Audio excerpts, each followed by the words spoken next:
नमस्कार मंडळी, तुम्हा सर्वांना शुभ सकाळ। तर आज सकाळच्या नाश्त्यामध्ये मी बनवते बीटचे कटलेट। म्हटलं ही रेसिपी तुमच्यासोबत शेअर करावी। तर सर्वात आधी रात्रीच मी बघितलं तर सकाळी खूप गडबड असते म्हणून बीट साल काढून बटाटे आणि कॉर्न शिजवून घेतलेले आहेत आणि त्यानंतर बघितलं तर इथे बीट किसून घेते। बीट किसल्यानंतर त्यामध्ये खूप जास्त एक्स्ट्रा पाणी असतं, त्यामुळे त्याचं ज्यूस काढून द्यायचं आहे। काढल्यानंतर मी ते टाकत नाही, त्याच्यामध्ये मस्तपैकी सब्जा चिया सीड्स घालून घेते आणि जोपर्यंत कटलेट बनतात तोपर्यंत चिया सीड्स आणि सब्जा चांगला उमलून राहील असं म्हणता येईल। आणि यामध्ये बीटरूटच्या ज्यूसमध्ये मी तो घालून बाजूला ठेवलेला आहे आणि तोपर्यंत चला आपण बीटचं कटलेट बनवून घेऊया।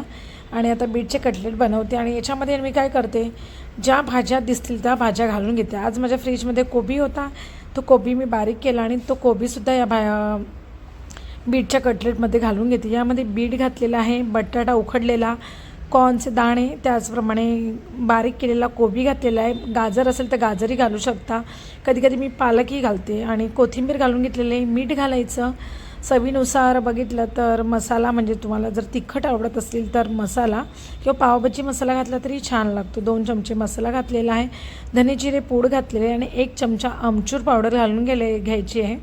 आमचूर पावडरमुळे कटलेटला खूप छान टेस्ट येते आणि अर्धा लिंबाचा रस। तुम्हाला जर आमचूर पावडर घालायची नसेल तर 1 लिंबाचा रस घातला तरी चालेल। आणि आता यामध्ये बाइंडिंगसाठी आपण ब्रेड क्रम्बच्या ऐवजी हेल्दी म्हणून आपण त्यामध्ये पोहे मिक्सरला वाटून घालायचे। पोह्यामध्ये पाणी घालायचं नाही, सुकेच पोहे मिक्सरला वाटायचे आणि या मिश्रणामध्ये घालून घ्यायचे की जे व्यवस्थित ब्लेंडिंग होईल म्हणून। आणि त्यानंतर बघा इथे मी कॉर्नफ्लॉवरचं पाणी केलेलं आहे आणि कॉर्नफ्लॉवरच्या पाण्यामध्ये हे कटलेट बुडवून त्यामध्ये बघितलं रव्याचं कोटिंग देऊन छान असे तळून घ्यायचे। तळू शकता किंवा तुम्हाला हवं असेल तर तुम्ही बघितलं तर शॅलो फ्रायसुद्धा करू शकता। तर मी आज तळत आहे, कधी कधी शॅलो फ्रायसुद्धा करून घेते आणि बिलकुल ऑइली होत नाही। अतिशय छान कुरकुरीत असे बीटचे कटलेट रेडी आहेत आणि नुसता बीट खायला कंटाळा येतो तर तुम्ही असे कटलेट बनवून तुमच्या मुलांना खायला घालू शकता। आठवड्यातनं 1 दिवस तर माझ्या घरी हे बीटचे कटलेट नक्की बनतात आणि बीटचं कटलेट बनवून झाल्यावर हे ज्यूस मी पिऊन घेतले।